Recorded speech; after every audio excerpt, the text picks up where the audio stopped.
I want to thank everybody that has put so much time and effort as well as money into this race. We have a couple of days to go and we have a real shot to win this thing. But to do so, we need to get people to the polls and to tell people about this race.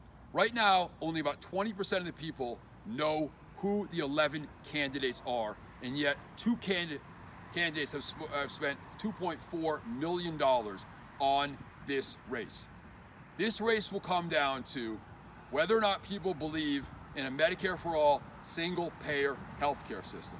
If we can get folks to understand that they will not have any co-payments, deductibles, and premiums, this will be really, really helpful towards our race. Also, we can talk about tuition-free public colleges and universities. Right now, University of New Hampshire has the most expensive state schools in the country. Also talking about paid equity for women. Women on average make 79 cents to the dollar compared to men. Also, just of paid family and medical leave.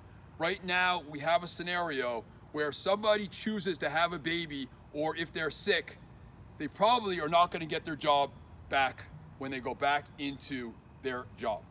The other issue, which no one's really talking about, is the issue of the 47%.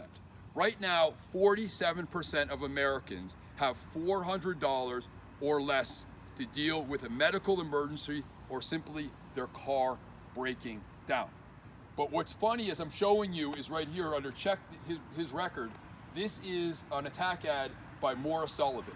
And what it says, in essence, is that Chris Pappas has no spine. Well, the reality is that's not the issue. Instead of Maura attacking Chris, maybe the fact that he doesn't support a Medicare for all single-payer healthcare system, that should be what it's about. So we need to talk about the ideas that affect the people of New Hampshire, not talking about silly attacks that have no significant effect on what's going on for the people of New Hampshire.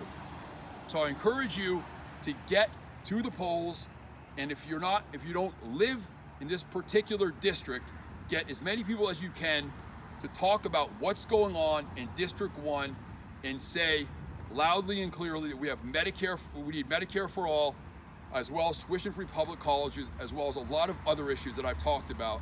And I really, really sincerely hope that you vote on September 11th, and I would encourage you to vote for me. Thank you very much.